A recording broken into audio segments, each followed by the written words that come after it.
1945, our B-29s began full-scale operations against Japan. 1,500 miles to targets and 1,500 miles back from bases at Saipan, Tinian, and Guam. Here, 21st Bomber Command concentrated its massive air power and planned the ultimate crushing defeat of Japan, down to the last bomb. Here was the beginning of the end of the road to Tokyo. After 6 months of reoccupation, there were few signs of war along the quiet summer shores of Guam.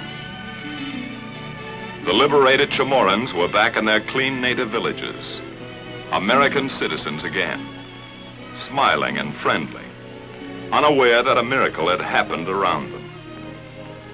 A miracle that moved mountains of material, equipment, and supplies across the Pacific, that changed their dirt roads into broad highways, that manicured their jungles into acres of black-topped airfields.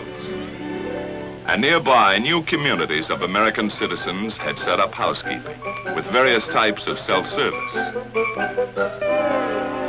The latest labor-saving devices, few laundry problems, and no modern inconveniences. By midsummer, 21st Bomber Command was in business. Big business. Under General LeMay's direction, the long arm of Bomber Command began punching the enemy with appalling power. From Guam, Tinian, and Saipan, 600 plane missions increased the bombing weight 100% in 2 months. Behind this expanding power was planning. The LeMay plan began on the ground with maintenance. Assembly line technique cut engine change time from 3 days to less than half a day. In shops and hard stands, ground crews worked day and night during the blitz weeks to keep more B-29s on the line. By July, LeMay's Bomber Command is an efficient, well-oiled, well-drilled machine of destruction. Here's a vital cog of that machine, 11 men and a bomber. While they wind up for action, let's find out where they're going and some of the things they're going to do and why and with what. How do they set up the longest, toughest bomber mission in history? It began about 12 hours ago in the war room at Guam, with General LeMay and his staff receiving a report on tomorrow's weather in Japan. Tomorrow's forecast is typical. Nagoya, 8/10 cloud above 10,000 feet. In the east, Tokyo area will be 6/10 at 22,000, 3/10 at 14,000 feet, closing up solid after 11 a.m. Osaka and everything west is reported completely socked in. How will the general solve that one? His B-29s are up against a blank wall except for a possible opening around Tokyo. The old man considers every vital factor and makes his decision. 4 wings will strike Tokyo at 10 o'clock. They'll go in under that weather and bomb at 12,000. Now it's a question of target selection. First priority in the Tokyo area is number 573. Intelligence informs the general that 573 is already 3/4 destroyed. At the moment, number 574, still untouched, would seem more important. Operations checks the tactical plan for 574. General LeMay orders the required changes, okays the target, and commits all executive details to his staff.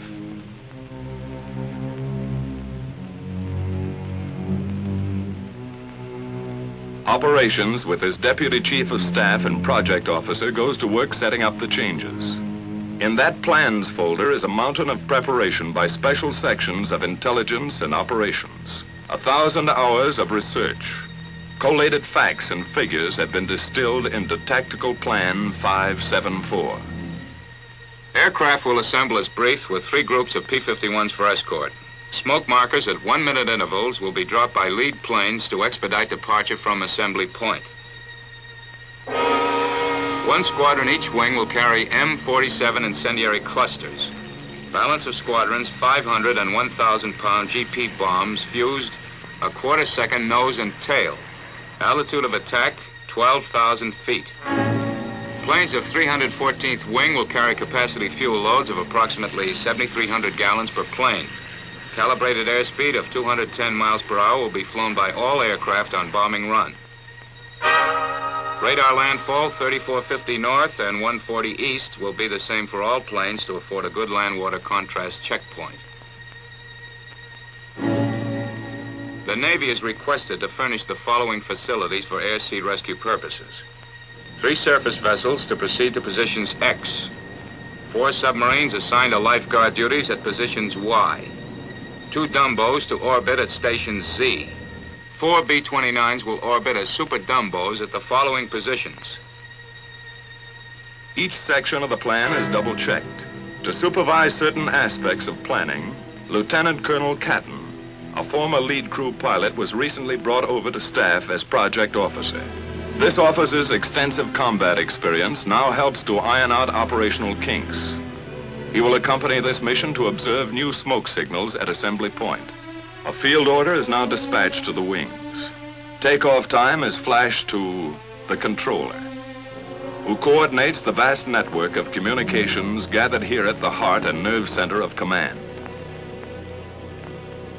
Here in the control room, status panels and a mission board are maintained to show at a glance the countless up-to-the-minute details of all daily operations. Prior to takeoff, each mission is set up on the board to afford a visual progress of the flight, from takeoff to target and return. Colored yarns, one for each wing, are laid out to indicate the flight lines, which pass close to Iwo Jima, the halfway point.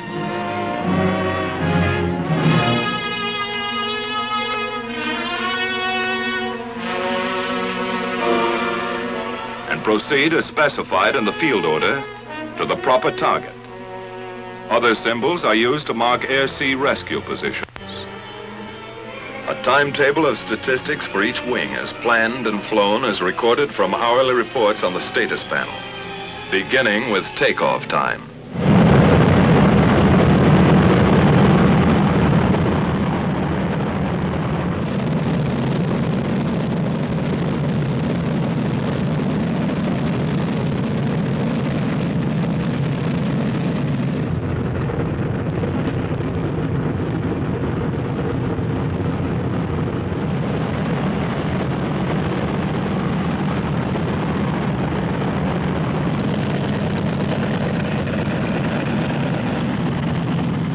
Veteran crews, it's just another day's work. One more 1,500-mile haul up and down the ruddy Pacific. 15 hours, 7,000 gallons, 4 engines, 11 guys. Knock wood. A water jump across 20 degrees of the globe. A continent of ocean. Destination, Tokyo. It's like taking off in Mexico for targets in Canada. The 314th is airborne. 145 planes, 1 minute apart, 67 tons each.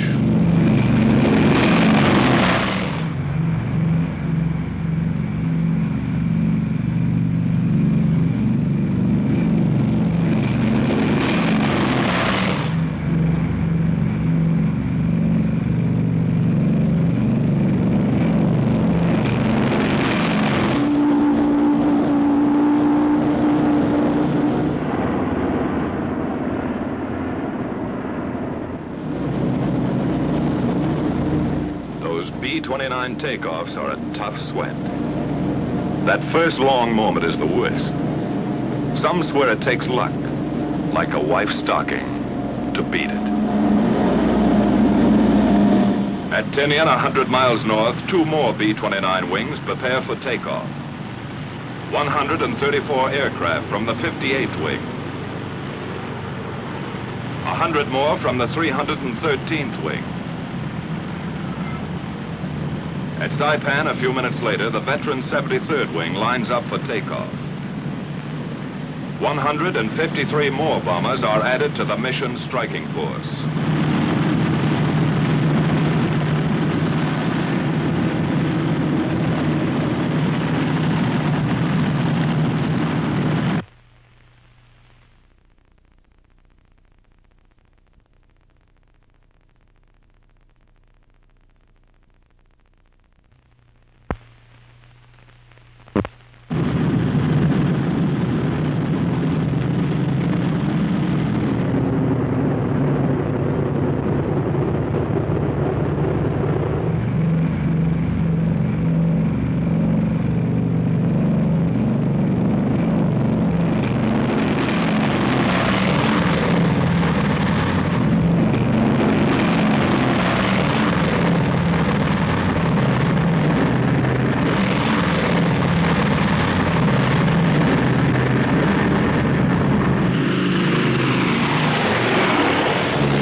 last B-29 is airborne at 1540. The tower at Saipan relays this information to the controller back at Guam. First and last takeoff times of each wing are recorded here and go to make up the first of a series of tabulated mission reports.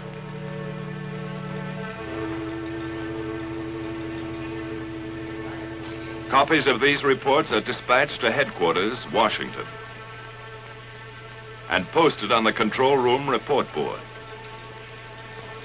During that first hour, the B-29s have settled down for the big grind, saving precious gas, cruising 1,000 feet off the water.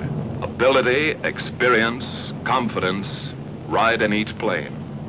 A plan of action for 11 men trained and tested to function as one. The navigator sets the course, logging island checkpoints as they climb past the Northern Marianas, Pagan, Assumption, Morgue, the Pohores.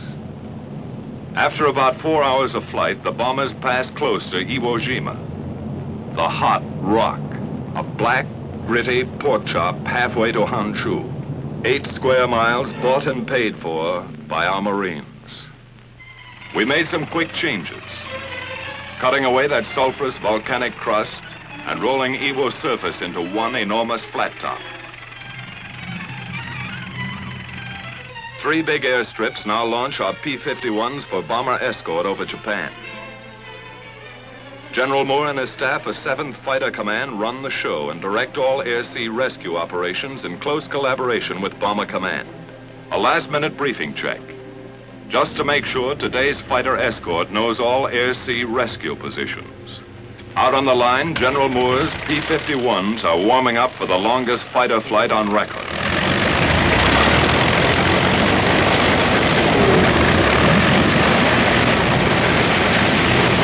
Seven hours on one engine, extra belly tanks, extra nerve and stamina in the cockpit.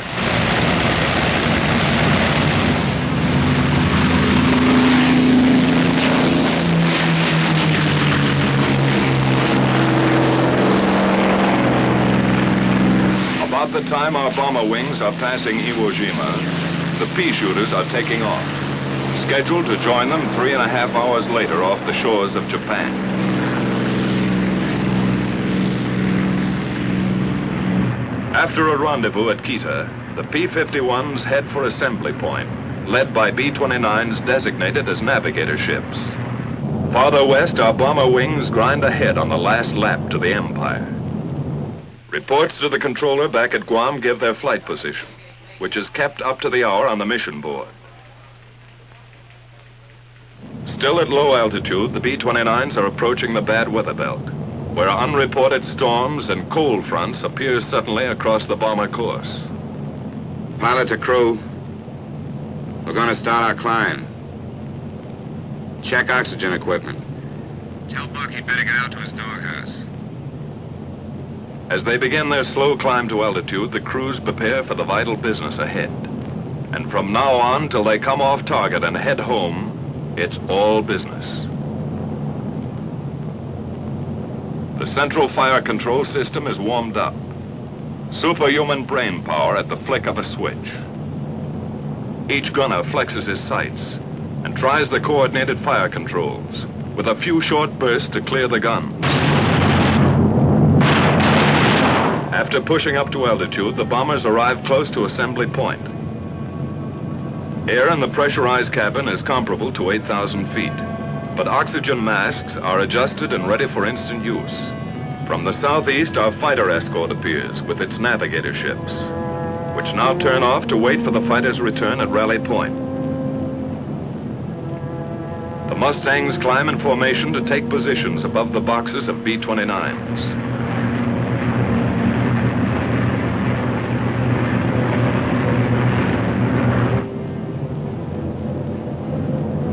Lead bombers begin to circle, dropping the new smoke markers for assembly. The project officer observes this part of the tactical plan in action. From various zone positions, the groups separate and form on their lead ships in 9 or 11 plane waves. which head for initial point. The big parade is on.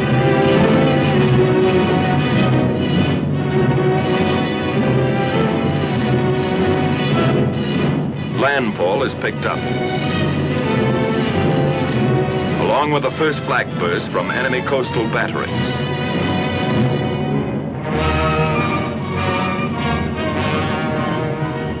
Fujiyama, the familiar white beacon, marks the turn for initial point. Flak becomes heavier and more accurate.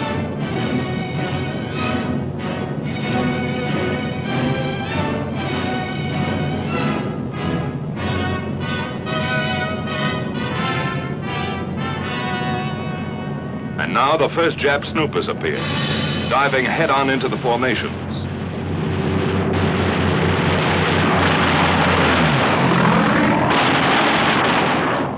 Some are suicide fighters trying to ram our bombers. Other Jap fighters drop phosphorus bombs, set to explode in front of the oncoming B-29s.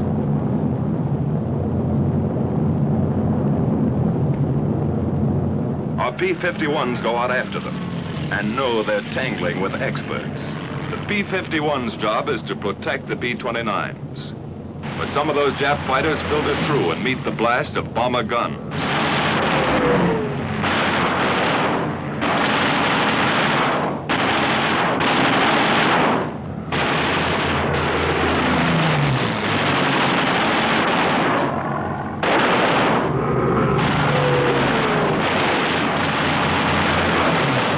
Tail gunner pleads with a nip fighter to come in a little closer.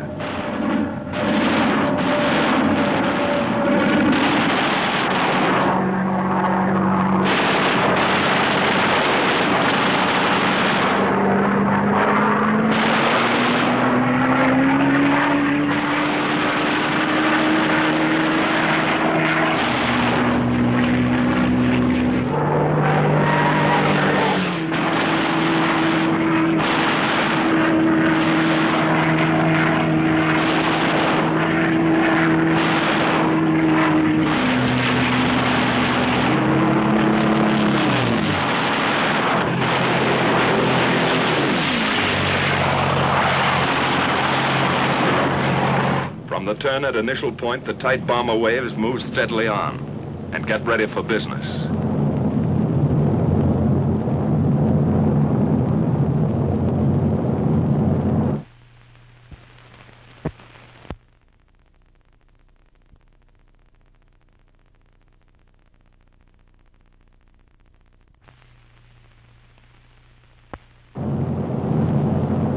Flak and fighters fall off. But those clouds are beginning to close in, and it looks worse ahead.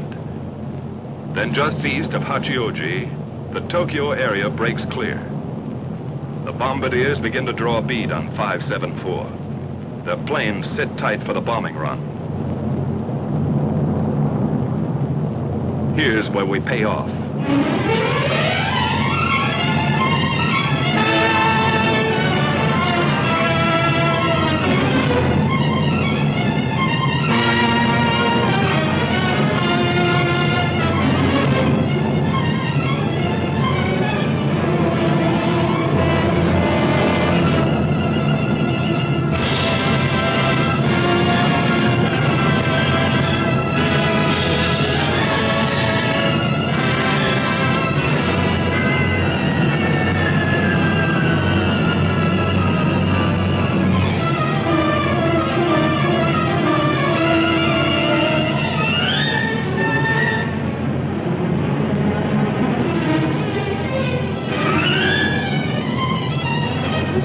Jap aircraft plants and an airdrome 12,000 feet below are about to receive 4,000 tons of destruction.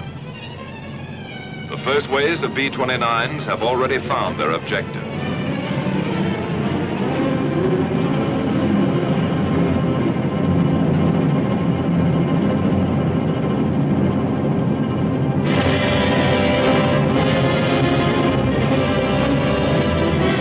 Succeeding bomber groups add their devastation to the smoking targets.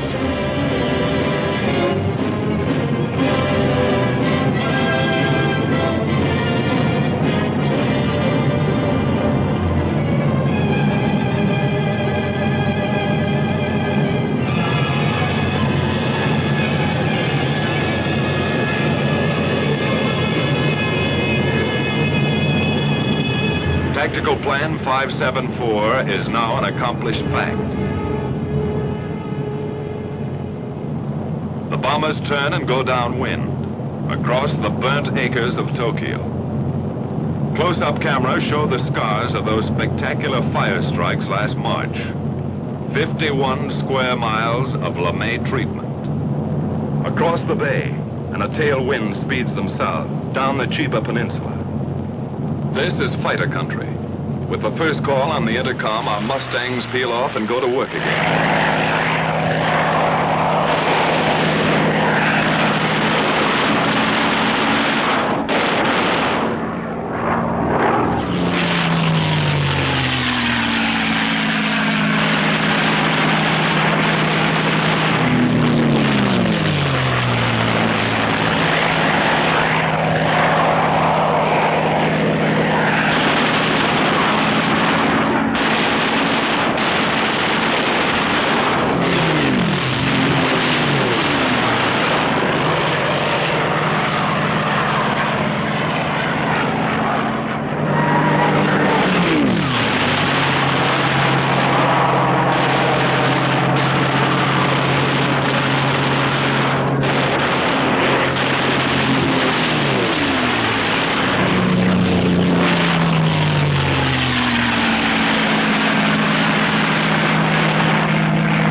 The big bombers homeward bound, our P-51s drop down for strafing runs, concentrating on definite objectives from here to the enemy coast.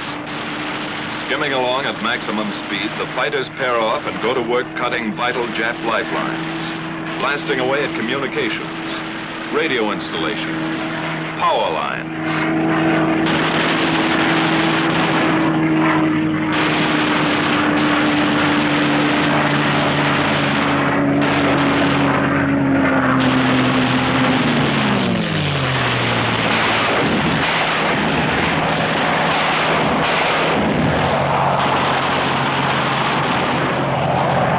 Swooping down on enemy transportation, railroads, marshalling yards, small suburban factories.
shipping targets. Freighters, fishermen, trawlers, harbor and coastal craft. Destroyer or lugger, it's the same enemy.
After strafing, our fighters climbed back to rally point and the waiting B-29 navigator planes. With the first sight of Iwo, fuel gauges are down close to empty, but fighter spirits begin to rise. They wind up and finish with a kick, coming past Suribachi at whiplash speed, and zoom into their victory rolls. Once over for each Jap kill.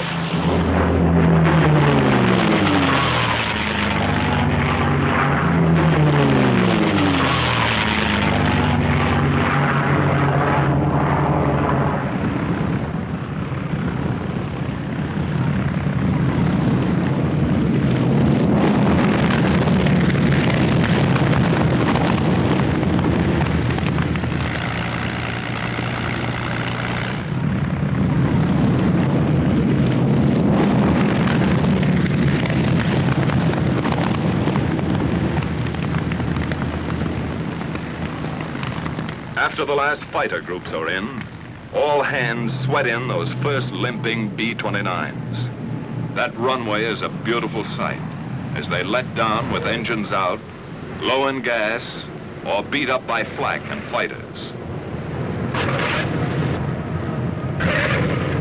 In 3 months, nearly 2,000 crippled or gas-shy B-29s havened at Iwo. You can understand why those 4 fanboys blessed those Marines, and even named their planes after them. The lucky ones are fueled and depart for home bases in an hour. But Iwo still has its hazards. Weather can turn this station into a hopeless daymare. Fog and quick overcast often blacks out the airstrip during these crucial periods. That means orders to bail out. Or with luck, a B-29 might drop in for a copybook ditching.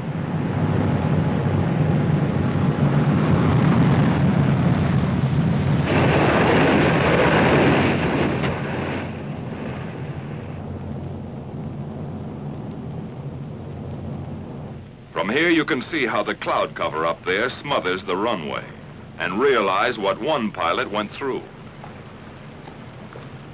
Sometimes a battle-scarred bomber staggers back to Iwo, only to flatten out at the last heartbreaking second.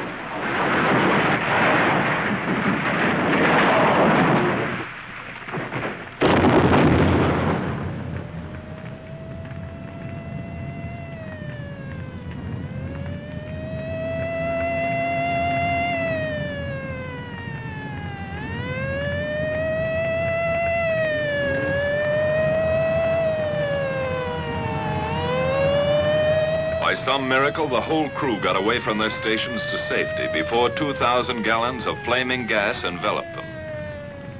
Firefighters risked their lives to save the ship. This, too, takes courage beyond the line of duty. Far to the south, most of the wings are nearing their bases. Exhausted crews wait out the last endless hour, when time seems to stop. Their position is radioed in, and the controller gets word of the approaching flight.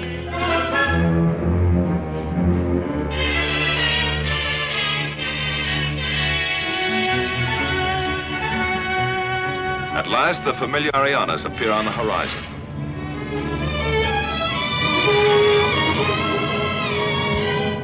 The bombers fly across Guam and turn into the landing pattern.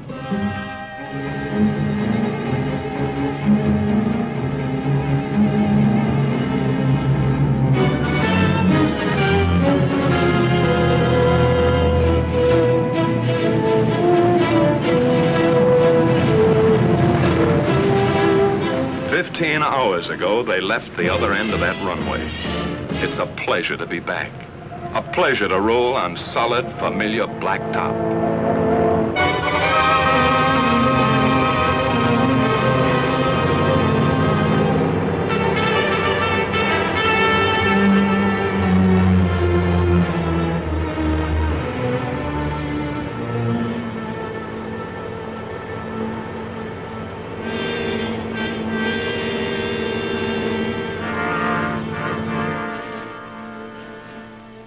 Good to feel the sudden, humid heat, to be among the living, swapping details with the ground crew. Flak, fighters, the close call, the one that got away. But some of those B-29 crews won't be able to talk it over today. 11 men and a bomber that didn't quite make it.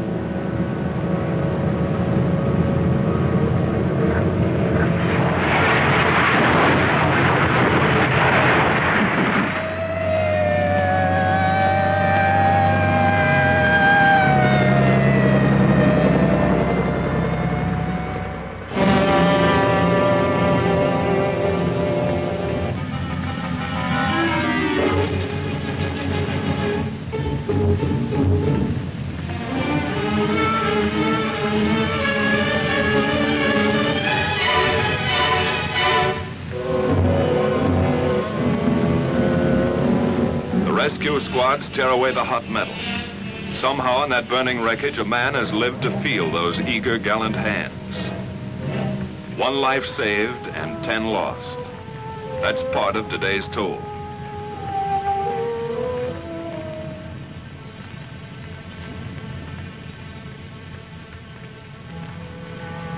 And there were many other days and nights that took their toll of young American lives in the service of our relentless, expanding air power.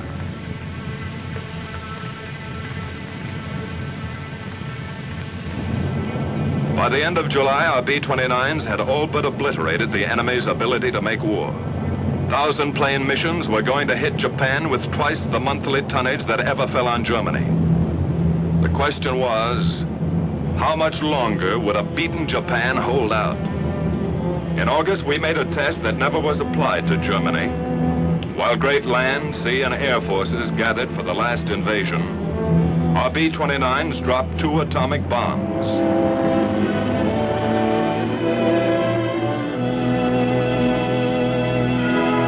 Which hastened the surrender of Japan and saved untold thousands of American lives.